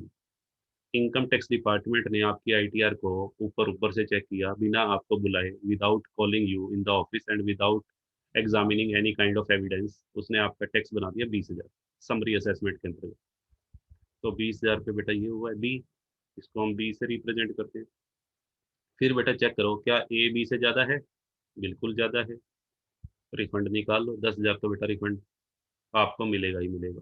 किसके द्वारा, इनकम टैक्स डिपार्टमेंट के द्वारा। अब क्वेश्चन राइज होता है कि इनकम टैक्स डिपार्टमेंट आपको ब्याज देगा या नहीं। उसके लिए आपको देखना पड़ेगा, रिफंड 10% ऑफ बी से बेटा ज़्यादा है। देखो 10% ऑफ बी कितना बनेगा, 2,000 का, 20,000 का 10%, 2,000। और रिफंड का अमाउंट बेटा है 10,000। 10,000 2,000 से ज़्यादा ही है, तो इंटरेस्ट विल बी गिवन। अब इंटरेस्ट का टाइम पीरियड क्या होगा, टाइम पीरियड बेटा मैंने अभी अभी बताया, डेट 30/4/19 से 20/10/19, ये बेटा बन रहे हैं। ये बेटा बनेंगे मई जून जुलाई अगस्त सितंबर, और 5 महीने 12 दिन। ये बेटा 5, ये एग्जैक्ट टाइम पीरियड तो ये बन रहा है 5 मंथ्स एंड 12 डेज। तो 5 मंथ्स और 12 डेज को बेटा किस में कन्वर्ट कर देंगे, 6 मंथ्स में। और फिर बेटा इंटरेस्ट कैलकुलेट कर लो, 10,000 ये आई हो गया, 6 मंथ 300 रुपये बेटा बने। और टोटल रिफंडेड अमाउंट कितना हो जाएगा, टोटल अमाउंट बेटा जो रिफंड मिलेगा वो ध्यान से सुनो। 10,000 रुपये तो बेटा ये मिलेंगे एसएससी को, 10,000 रुपये तो टैक्स का रिफंड, आर प्लस आई लिख देता हूँ। आर आर तो बेटा 10,000 है, और आई इंटरेस्ट बेटा 300 रुपये। तो टोटल मिला के 10,300 रुपये बेटा मिलेंगे किसको, मिस्टर एक्स को, एसएससी को। और ध्यान से सुनिएगा, ये जो 300 रुपये ब्याज के मिले हैं, मुझे एक बात बताओ, क्या ये करदाता की इनकम नहीं है। हाँ जी बेटा, ये करदाता की इनकम है। ये 10,000 रुपये तो इनकम नहीं है, क्योंकि ये तो बेटा रिफंड मिला है। ये तो उसने खुद के पैसे आए हैं वापस, जब खुद के पैसे वापस आएंगे तो ये इनकम थोड़ी ट्रीट होगा। हाँ, ये 300 रुपये ब्याज है, ये इनकम है। और according to income tax rule, ये जो ब्याज का रिफंड मिलता है, हाँ जी बेटा, वो अदर सोर्सेज हेड में टैक्सेबल होता है। ठीक है, इसको अदर सोर्सेज हेड की इनकम माना जाएगा, और आपको इस इनकम के ऊपर टैक्स देना पड़ेगा नेक्स्ट ईयर। चलिए, हाँ जी बेटा, आगे मूव करें।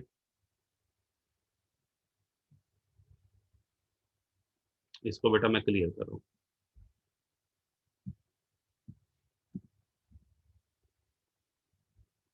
हाँ जी बेटा, नेक्स्ट है, when the refund arises due to order of judgement in an appeal. हाँ जी बेटा, देखो कई बार क्या होता है कि आपका जो रिफंड है वो बेटा अपील की वजह से भी हो सकता है। जैसे मान लीजिए एक असेसी के ऊपर इनकम टैक्स डिपार्टमेंट ने हाँ जी बेटा, एक असेसी को इनकम टैक्स डिपार्टमेंट की तरफ से नोटिस ऑफ डिमांड आ गया घर पे। नोटिस ऑफ डिमांड आ गया, सपोज करो 50,000, 50,000 रुपये का नोटिस ऑफ डिमांड आ गया मान लीजिए मेरे घर पे। मीन्स मुझे 50,000 रुपये इनकम टैक्स डिपार्टमेंट को देने हैं। एक बार तो बेटा ये मैंने पे कर दिए, 50,000 रुपये मैंने इनकम टैक्स डिपार्टमेंट को पे कर दिए, बट मैं इससे सेटिस्फाइड नहीं हूँ। हाँ जी बेटा, इस 50,000 रुपये की टैक्स लायबिलिटी से मैं सेटिस्फाइड नहीं हूँ। तो इनकम टैक्स डिपार्टमेंट पे मैंने क्या कर दिया, केस डाल दिया, केस फाइल कर दिया। केस मैंने कहाँ डाला होगा आपको पता है, सबसे पहली अपील डाली जाती है कमिश्नर के यहाँ, और कमिश्नर के बाद फिर आगे का प्रोसेस बेटा आपको मैंने अच्छे से करवाया हुआ है। मान लीजिए अपील के अंदर मेरा जो डिसीजन आया, अपील के अंदर मेरा जो डिसीजन सुनाया गया, उसके अकॉर्डिंग मेरी जो टैक्स लायबिलिटी वो बनती है 30,000। यानी कि इनकम टैक्स डिपार्टमेंट ने मेरी टैक्स लायबिलिटी को बेटा क्या कर दिया, रिड्यूस कर दिया। कितने से, 50,000 रुपये मैंने दे रखे हैं, नोटिस ऑफ डिमांड के बेस पे मैंने 50,000 रुपये बेटा दे रखे हैं, और 30,000 रुपये का मेरा डिसीजन आया, तो 20,000 पे बेटा मेरा क्या बनेगा, रिफंड। यहाँ पे मेरा रिफंड का अमाउंट 20,000 बनता है।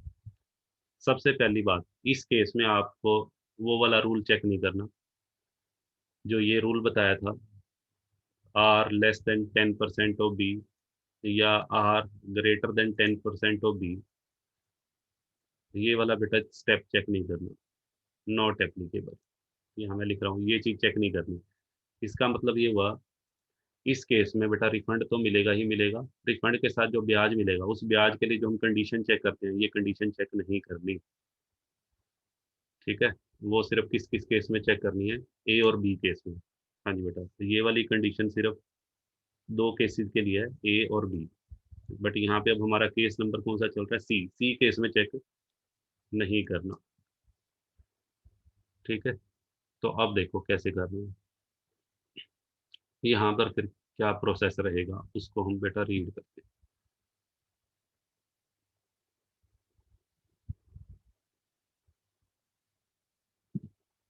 देखिए यहाँ पे हमें एक ही चीज की बेटा है, टाइम पीरियड। बाकी सारी चीजें, आई बेटा वही रहेगा, आई बेटा हमारा वही रहेगा, 0.5% per month. But time period का मेन इश्यू है, टाइम पीरियड बेटा कहाँ से कहाँ तक का लेंगे, starting from the date of payment, जिस दिन भी बेटा पेमेंट की गई है टैक्स की। ठीक है, जिस दिन भी टैक्स चुकाया गया है या पेनल्टी चुकाई गई है, उस डेट से लेके और जिस दिन वो आपका रिफंड एक्चुअल में मिला है। ठीक है, जिस दिन वो रिफंड आपको वास्तव में मिला है बेटा, उस दिन तक का टाइम कैलकुलेट कर लेंगे। और इस केस में बेटा एक चीज और भी ध्यान रखनी है। हाँ जी बेटा, इस केस में आपको एडिशनल इंटरेस्ट भी मिल सकता है। कई बार क्या होता है, हाँ जी बेटा, कई बार सुनिए, ध्यान से सुनो, ये पॉइंट बेटा बहुत इंपॉर्टेंट है। मान लीजिए मेरी डेट ऑफ पेमेंट है, डेट ऑफ पेमेंट है बेटा, मान लेते हैं 1 मई, 1 मई 2019 को मैंने पेमेंट कर दी। ध्यान से सुनते जाइएगा, 1/5/19 को मैंने टैक्स की पेमेंट की। पेमेंट तो बेटा मैंने कर दी, बट मैं सेटिस्फाइड नहीं हूँ, तो मैंने अपील भी डाल दी। ठीक है, और अपील में जो मेरा फैसला आया, जो जज ने या कमिश्नर ने जो ऑर्डर सुनाया, डेट ऑफ पासिंग ऑर्डर, मैं बेटा लिख लेता हूँ, date of payment of tax, और ये क्या है, हाँ जी बेटा ये तो पेमेंट की डेट है। अब मैं लिख रहा हूँ डेट ऑफ ऑर्डर। ऑर्डर का मतलब जिस दिन ऑर्डर सुनाया, डिसीजन सुनाया, डेट ऑफ डिसीजन भी लिख सकते हो, डी और डी। ठीक है, डेट ऑफ डिसीजन कह लो या डेट ऑफ ऑर्डर, वो डेट बेटा कौन सी है, सपोज करो कमिश्नर ने जो मेरे केस का फैसला सुनाया है, वो इस डेट को सुनाया बेटा, 31 अक्टूबर को, 31/10/19 को मेरे केस का फैसला आ गया, जिसमें मेरी टैक्स लायबिलिटी को क्या कर दिया, रिड्यूस, मेरा 20,000 रुपये का रिफंड आ गया। ठीक है, कमिश्नर के ऑर्डर के अनुसार मेरा 20,000 का रिफंड। अब ध्यान से सुनिए, जिस डेट को रिफंड का ऑर्डर इश्यू किया जाता है, उसके 3 महीने के अंदर अंदर हर हाल में इनकम टैक्स डिपार्टमेंट को पेमेंट करनी होती है। 3 महीने कब तक, अक्टूबर में अगर मेरा ऑर्डर पास किया है तो नवंबर, दिसंबर और जनवरी, 31 जनवरी तक। हाँ जी बेटा, 31 जनवरी 2020 तक इनकम टैक्स डिपार्टमेंट को हर हाल में मुझे पेमेंट करनी है। ठीक है। अगर इस पीरियड में, ध्यान से सुनो, हाँ जी बेटा, इस पीरियड में अगर पेमेंट ना की गई, इससे भी लेट की गई, इस पीरियड में यदि पेमेंट ना की गई, इससे भी लेट हो गई, तो उस केस में बेटा जो ब्याज है वो 3% और एक्स्ट्रा लगेगा। 3% और एक्स्ट्रा ब्याज दिया जाएगा असेसी को, कर दो। फॉर एग्जाम्पल बेटा मैं मान लेता हूँ, हाँ जी बेटा मैं एज्यूम कर रहा हूँ, मान लीजिए मेरे को जो रिफंड मिला उसकी मैं डेट एक ले लूँ। लो बेटा, 31/1/20 तक तो मेरे को रिफंड मिलना चाहिए था, बट इनकम टैक्स डिपार्टमेंट ने क्या किया, मुझे रिफंड दिया बेटा, सपोज करो 17 फरवरी को। 17 फरवरी को रिफंड मेरे अकाउंट में क्रेडिट हो गया। ये वो डेट है, date of receiving the refund. Date of receiving the refund, इस डेट को बेटा मुझे रिफंड मिला। अब ध्यान से सुनना, मेरा जो इंटरेस्ट कैलकुलेट होगा वो कितने टाइम पीरियड पे, कितने टाइम पीरियड का होगा। अब ध्यान से सुनना, यहाँ दो रेट है बेटा, एक तो वन पर नॉर्मल रेट तो ये होता है 0.5% नॉर्मल रेट, और ये एडिशनल रेट है, दो रेट है। जिस दिन टाइम पीरियड कहाँ से कहाँ तक लेना है, date of payment, date of payment बेटा यहाँ यहाँ से लेकर और यहाँ तक, ध्यान से सुनते जाइए, यहाँ तक का बेटा मुझे इंटरेस्ट मिलेगा, ये नॉर्मल रेट से मिलेगा 0.5%। ये बेटा नॉर्मल रेट है। जबकि यहाँ से, क्योंकि डिसीजन आने के, कोर्ट का डिसीजन आने के 3 महीने के अंदर पेमेंट करनी होती है, तो 3 महीने में पेमेंट तो हुई नहीं, उससे लेट हो गए, तो जो डिले, कितना डिले किया इनकम टैक्स डिपार्टमेंट ने, कितना डिले किया। हाँ जी बेटा, 31 जनवरी के बाद 17 दिन लेट हो गए। 17 दिन, 17 डेज, 17 डेज को बेटा 1 मंथ ट्रीट कर लेंगे। ठीक है, 1 महीने का मेरे को और ब्याज मिलेगा एट द रेट ऑफ 3%।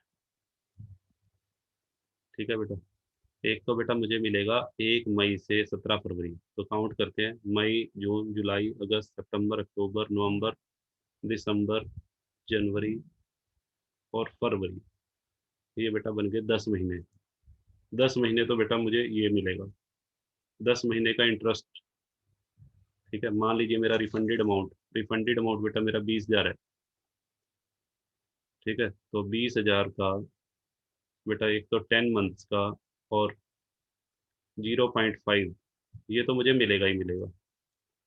ठीक है, ये तो रेगुलर इंटरेस्ट है, रेगुलर इंटरेस्ट। एक बेटा मुझे एडिशनल इंटरेस्ट भी मिलेगा, एडिशनल। एडिशनल किस पे मिलेगा, 20,000 पे ही मिलेगा, 1 महीने का मिलेगा और 3% के रेट से मिलेगा। ठीक है बेटा, इसको हम कैलकुलेट कर लेंगे। 1,000 तो बेटा ये बनेगा, और ये बेटा बनेगा 600 रुपये बेटा ये बनेंगे, तो टोटल मुझे 1,600 रुपये मिलेंगे। हाँ जी बेटा, 1,600 रुपये मुझे ब्याज के मिलेंगे, अलॉन्ग विद रिफंड, रिफंड के अलावा। रिफंड तो बेटा मिलेगा, टोटल टोटल पेमेंट कितने की मिलेगी, टोटल अमाउंट पेमेंट बेटा refund plus interest, total interest बेटा ये आ गया, तो रिफंड 20,000 प्लस इंटरेस्ट, इंटरेस्ट बेटा कितना मिला, 1,600, तो टोटल मिला के मुझे 21,600 रुपये मिले। देखिए, आई थिंक क्लियर है, इसको बेटा आप एक सम लेते हैं इसको।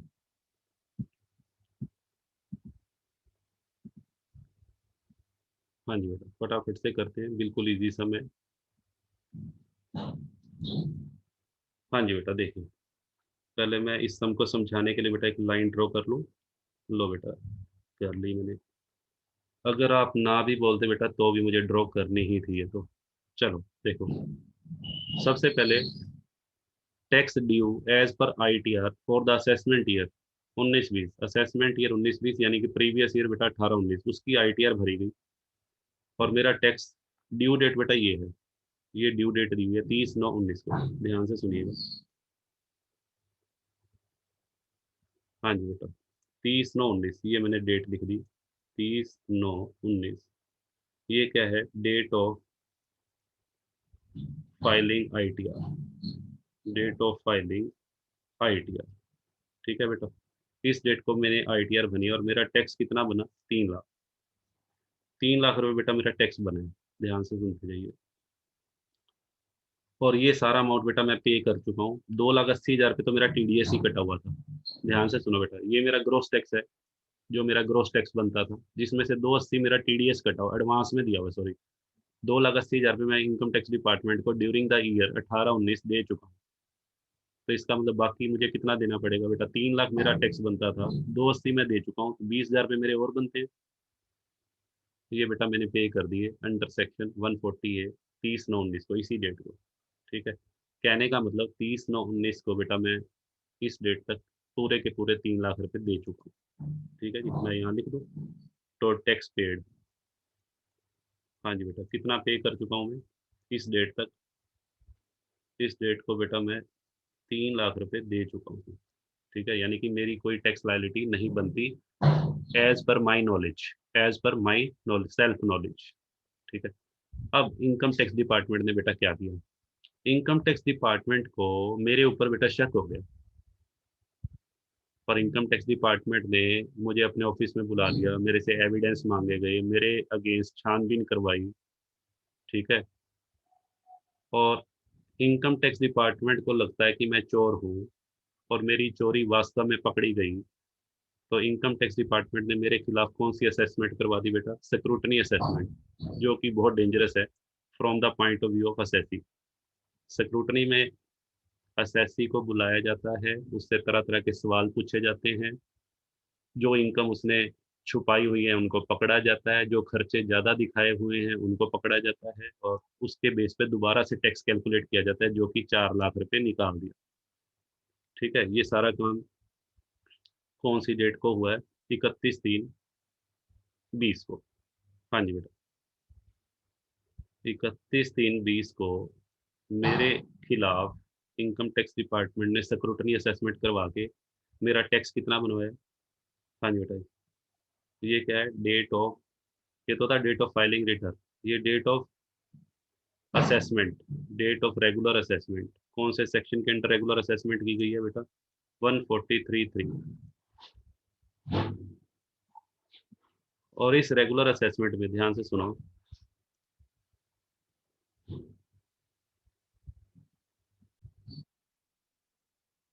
इस रेगुलर असेसमेंट के अंतर्गत बेटा मेरी जो टैक्स लायबिलिटी बनाई गई है, ए 4 लाख, ये वो आ गया टैक्स पेबल। ये बेटा क्या है? Tax calculated by the income tax department, या टैक्स ड्यू कह लो या पेबल। ठीक है जी, अब ये देखो बेटा, मैंने पहले कितने पे कर रखे हैं? मैंने 3 लाख रुपए पे कर रखे हैं, और मेरा टैक्स बनाया कितना है? 4 लाख। तो इनकम टैक्स डिपार्टमेंट मेरे से कितने रुपए और मांगेगा? हाँ जी बेटा, इनकम टैक्स डिपार्टमेंट मेरे को 1 लाख रुपए का और मांगेगा। 1 लाख रुपए बेटा मांगेगा, उसके लिए वो मेरे को क्या इश्यू करेगा? NOD, notice of demand. तो 1 लाख रुपए बेटा उसने मुझे नोटिस ऑफ डिमांड इश्यू कर दिया। ठीक है, ऐसा इनकम टैक्स डिपार्टमेंट ने किया। ये पूरी कहानी मैं सुना रहा हूँ आपको, और मैंने वो टैक्स पे कर दिया। जो नोटिस ऑफ डिमांड मेरे पास आया था उसके बेस पे मैंने टैक्स की पेमेंट कर दी। ठीक है जी, मैंने बेटा 1/6/20 को टैक्स की पेमेंट कर दी, जो मेरे घर पे क्या आया था? Notice of demand. तो सरकार के आदेशानुसार या गवर्नमेंट के आदेशानुसार मैंने 1 लाख रुपए चुका दिए। बट ये बेटा मैंने दुखी मन से चुकाए हैं, ये खुश होके पे नहीं किए, दुखी मन से चुकाए हैं। दुखी मन से चुकाए हैं, तो अपने दुख को, अपनी पीड़ा को दूर करने के लिए मैं कहाँ जाऊंगा? कमिश्नर के यहाँ अपील डाल दी मैंने। और अपील में बेटा जो फैसला आया, मेरे मुकदमे का जो फैसला आया, वो आया 30/11/20 को। हाँ जी बेटा, लो जी हम आगे बढ़ाते हैं। 30/11/20 को मेरे 30/11/20 को मेरे मुकदमे का फैसला सुना दिया, और फैसले में मेरी टैक्स लायबिलिटी कितनी बताई गई? 3/20। 3,20,000 रुपये वास्तव में मेरी टैक्स लायबिलिटी बनती थी।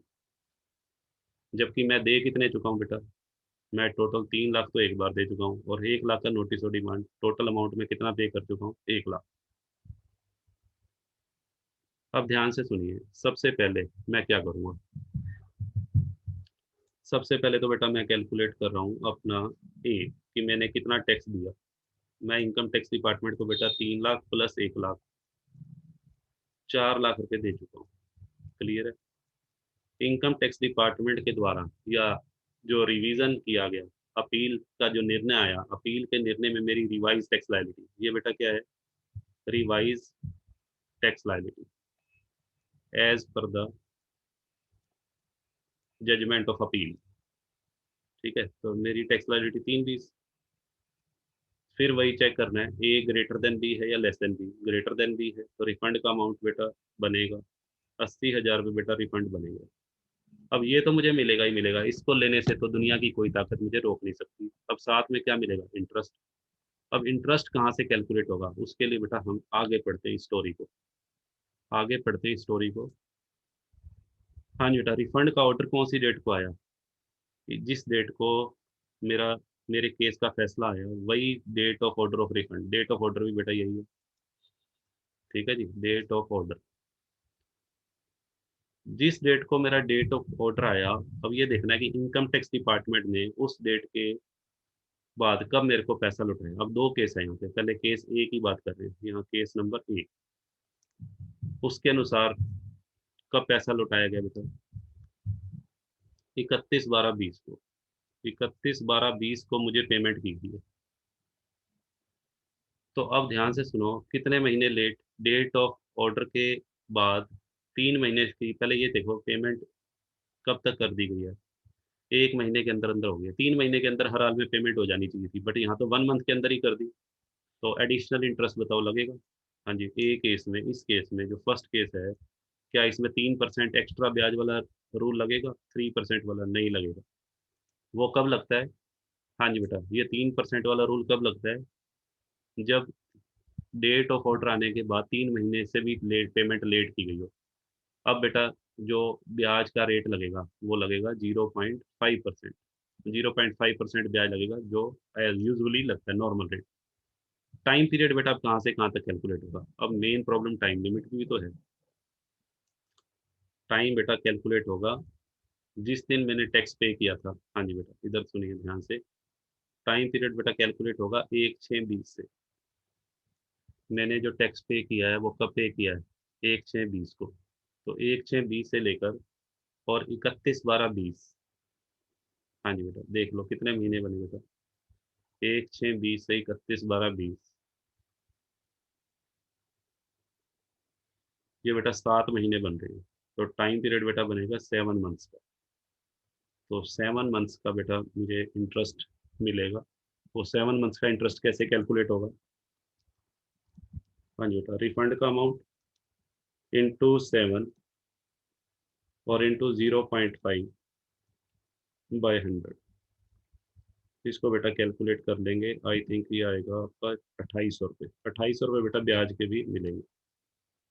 ठीक है, 2800 रुपये बेटा ब्याज के मिलेंगे। अब आ जाओ बी केस पे। बी केस में बेटा ये देखो, बी केस में 31/3/21 है। हाँ जी, अगर ये डेट 31/12/20 की बजाय 31/3/21 को बेटा रिफंड मिला, हाँ जी अब देखो 31/3/21 को रिफंड मिला,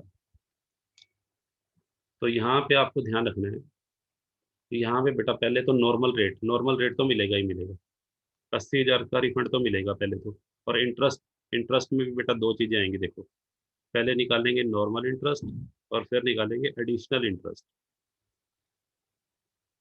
ठीक है, तो पहले मैं नॉर्मल इंटरेस्ट निकालूं। नॉर्मल इंटरेस्ट तो बेटा कहाँ से कहाँ तक का लगेगा, नॉर्मल इंटरेस्ट बेटा लगेगा 1/6/20 से और 31/3/21। हाँ जी बेटा ध्यान से सुनो, नॉर्मल इंटरेस्ट कहाँ से कहाँ तक कैलकुलेट होगा, डेट ऑफ पेमेंट से। ध्यान से सुनो, डेट ऑफ पेमेंट से डेट ऑफ रिफंड 31/3/21। तो पहले नॉर्मल टाइम पीरियड निकालो, नॉर्मल टाइम पीरियड 1/6/20 से 31/3/21 बेटा कितने हो गए, 10 महीने हो गए बेटा ये। 10 महीने का इंटरेस्ट तो आप निकाल ही दो। 80,000 के ऊपर बेटा 10 महीने का ब्याज, 80,000 इंटू 10, 0.5/100। इसको बेटा कैलकुलेट करोगे 4,000 पे तो ये आएगा ही आएगा, 4,000 तो ये मिलेंगे। एडिशनल इंटरेस्ट, अब एडिशनल इंटरेस्ट के लिए बेटा एडिशनल इंटरेस्ट हमें निकालना है, उसके लिए एडिशनल जो टाइम पीरियड है, टाइम पीरियड एडिशनल निकाल लेते हैं। ये तो नॉर्मल टाइम पीरियड था, एडिशनल टाइम पीरियड यानी कि जिस पे 3% का रेट अप्लाई होगा वो कौन सा है। उसके लिए ये देखो बेटा, डेट ऑफ ऑर्डर के 3 महीने के अंदर, डेट ऑफ ऑर्डर था 30/11/20 को, डेट ऑफ ऑर्डर से बेटा पहले 3 महीने बाद की डेट निकालना। ये बेटा बनेगी 28 फरवरी। 30/11/20 से बेटा 3 महीने बाद की डेट बनेगी 28 फरवरी 2021। 28 फरवरी 2021 बनेगी। 28 फरवरी 2021 तक अगर पेमेंट हो जाती तो बेटा 1% ही लगता ब्याज, बट उससे भी डिले हो गया, उससे भी 1 महीना ऊपर चला गया, 1 महीना बेटा और लेट हो गए। तो इस 1 मंथ के लिए ध्यान से सुनो, इस 1 मंथ के लिए बेटा क्या लगेगा, इस 1 मंथ के लिए एडिशनल इंटरेस्ट मिलेगा असेसी को। तो एडिशनल इंटरेस्ट कैसे कैलकुलेट होगा, 80,000 का, हाँ जी बेटा, 1 मंथ का रेट बेटा वही रहेगा, और सॉरी रेट 3% हो जाएगा, टाइम पीरियड 1 मंथ, और रेट भी बेटा 3, रेट ये अप्लाई करना है, और डिवाइडेड बाय 100, तो बेटा 2400 रुपये ये मिलेंगे। तो अगर आप टोटल ब्याज की बात करें, टोटल ब्याज बेटा 4,000 तो ये, और 2400 रुपये बेटा ये, कितना हो गया, 6400 रुपये। हाँ जी बेटा, टोटल इंटरेस्ट, लो बेटा यहाँ लिख दो, टोटल इंटरेस्ट बन गया 4,000 प्लस 2400, 6400 रुपये बेटा ब्याज के मिलेंगे। और टोटल रिफंडेड अमाउंट, हाँ जी बेटा, टोटल रिफंडेड अमाउंट कैसे निकालेंगे, टोटल रिफंडेड अमाउंट बेटा फिर वही, रिफंडेड अमाउंट प्लस ब्याज। रिफंडेड अमाउंट कितना था, हाँ जी बेटा 80,000 पे तो रिफंडेड अमाउंट था, और प्लस आई, आई बेटा कितना बना, 6400, तो 86,400 रुपये, ये बेटा हमारा आंसर है। ठीक है जी। हालांकि एग्जाम के अंदर बेटा न्यूमेरिकल क्वेश्चन नहीं आएगा, बट ये है कि आपको सारी चीज़ें पता होनी चाहिए। जरूरी नहीं है कि जो चीज़ एग्जाम में आनी हो सिर्फ हम उसी पे फोकस करेंगे, बेटा सारी चीज़ें आपको पता होनी चाहिए, आपके माइंड की एक्सरसाइज होती रहनी चाहिए, तो आपका माइंड सही रहता है। ठीक है, चलिए, तो मैं इसे क्लियर कर दूं बेटा, चलो जी क्लियर कर दिया जी। लो बेटा, अभी हमारी क्लास में सिर्फ 5 मिनट और लगेंगे और फिर हमारी क्लास ओवर हो जाएगी। हाँ जी बेटा, कई बार बेटा क्या होता है, सुनिए ध्यान से, इसका बेटा रिवर्स भी हो सकता है, अमाउंट ऑफ रिफंड बेटा डिक्रीज हो गया हो, रिड्यूस हो गया हो। ध्यान से सुनिए, कई बार क्या होता है कि आपने अपील डाल दी, करदाता ने अपील डाल दी, अपील तो ये सोच के डाली थी कि उसको रिफंड मिलना चाहिए, बट वो अपील बेटा उल्टी पड़ सकती है। ठीक है, रिफंड मिलने की बजाय अपील में हो सकता है कि उसकी टैक्स लायबिलिटी बढ़ा दी जाए, बढ़ा दी जाए तो बेटा उस केस में उसको पेमेंट करनी पड़ जाएगी, तो उस केस में उसका जो ब्याज है, ब्याज भी अकॉर्डिंगली बेटा बढ़ जाएगा। ठीक है, तो यहाँ दोनों बातें लिखी हैं, इंक्रीज हो जाए, अगर अमाउंट ऑफ रिफंड बेटा क्या हो जाए, इंक्रीज, इंक्रीज हो जाए, तो उस केस में इंटरेस्ट की जो कैलकुलेशन है बेटा, इंटरेस्ट भी अकॉर्डिंगली वो चेंज हो जाएगा। देखिए, इसको हम एक,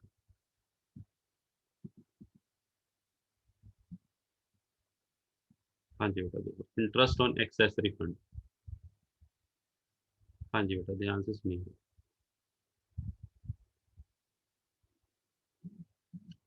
हाँ जी बेटा इस पॉइंट को ध्यान से समझते,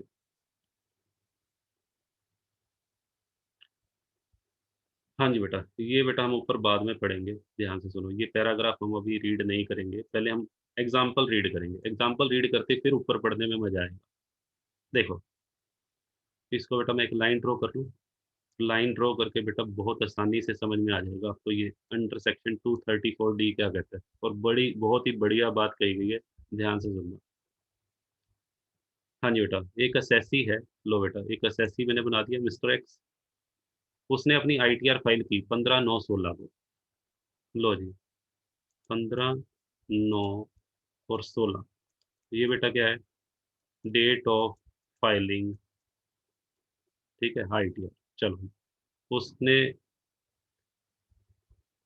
डिक्लेयर कर दिया रिफंड, उसमें रिफंड डिक्लेयर हो गया 84,000 का। एसएससी ने बेटा जब अपनी आईटीआर फाइल की, उसमें 84,000 रुपये का रिफंड वो मांग रहा है, ठीक है जी। वो कहता है जी मेरा 84,000 रुपये का रिफंड बनता है। चलो जी, ठीक है। फिर क्या हुआ, इनकम टैक्स डिपार्टमेंट ने उसकी रिटर्न की प्रोसेसिंग की। इनकम टैक्स डिपार्टमेंट भी तो देखेगा ना, भाई ये बंदा रिफंड मांग रहा है, क्या इसका रिफंड का क्लेम सही है या नहीं है। तो उसने पहले सेक्शन 143(1) यानी कि बिना ज़्यादा छानबीन किए उसका आईटीआर को बेटा चेक किया, उसकी अर्थमेटिकल एरर तो नहीं है आईटीआर के अंदर, और आईटीआर के अंदर जो उसकी इनकम डिक्लेयर की गई है वो सही है या नहीं है। तो उस बेस पे समरी असेसमेंट 143(1) बेटा किसका होता है, समरी असेसमेंट। समरी असेसमेंट की गई और उस बेस पे उसको रिफंड दे दिया गया। कितने रुपए का रिफंड, 80,000 रुपये का रिफंड जो वो मांग रहा था। 10/2/17 को, 10/2/17 को बेटा क्या हुआ, ध्यान से सुनो, समरी असेसमेंट कौन से सेक्शन के अंदर, सेक्शन 143(1) के अंदर, ठीक है। और उसको 84,000 रुपये बेटा दे दिए गए। इस डेट को तो बेटा वो रिफंड क्लेम कर रहा था, वो रिफंड उसको जाके मिला कौन सी डेट को, 10/2/17 को। लो जी बेटा, लिख देते हैं रिफंड रिसीव्ड। अब फिर क्या हुआ आगे, हाँ जी बेटा, रिफंड उसको दे दिया गया विद इंटरेस्ट। चलो जी, सब्सिक्वेंटली बाद में उसका केस बेटा बाय चांस किस में फंस गया, स्क्रूटनी में। उसका केस स्क्रूटनी में आ गया। स्क्रूटनी का मतलब होता है वो शक के दायरे में आ गया, करदाता शक के दायरे में आ गया, और इनकम टैक्स डिपार्टमेंट उसकी क्या करवाना चाहता है, डिटेल्ड इन्वेस्टिगेशन, ठीक है। तो इनकम टैक्स डिपार्टमेंट ने उसकी स्क्रूटनी करवा दी, डिटेल्ड एग्जामिनेशन करवा दी, कौन से सेक्शन के अंडर, 143 थी। उसको बुलाया गया, उससे तरह तरह के क्वेश्चन पूछे गए, और उसकी टैक्स लायबिलिटी उस केस में रेगुलर असेसमेंट जिसको बोलते हैं बेटा, रेगुलर असेसमेंट की गई कौन से सेक्शन के अंडर, 143(3), कौन सी डेट को, 15/10/17, ठीक है। और 15/10/17 को उस रेगुलर असेसमेंट में उसका जो रिफंड का अमाउंट है वो घटा दिया 50,000, उसको 84,000 रुपये। पहले तो बेटा मैं डेट लिख देता हूँ, तो यहाँ पे 15/10/17 को, 15/10/17 को उसके अगेंस्ट क्या शुरू हुई, एक बेटा 143(3) रेगुलर असेसमेंट, जिसको स्क्रूटनी असेसमेंट भी आप कहते हो, ठीक है जी। तो उसका जो रिफंड था 84,000 रुपये, वो घटा दिया गया, और घटा के कितना कर दिया, 50,000। हाँ जी बेटा, ये रिड्यूस्ड अमाउंट है। पहले उसको रिफंड कितने का वो ले चुका, 84,000 का बेटा वो रिफंड ले चुका है, और बनता कितना है, बनता है उसका 50,000। तो अब इनकम टैक्स डिपार्टमेंट क्या करेगा, इनकम टैक्स डिपार्टमेंट उससे रिफंड की बेटा क्या करेगा, वसूली करेगा।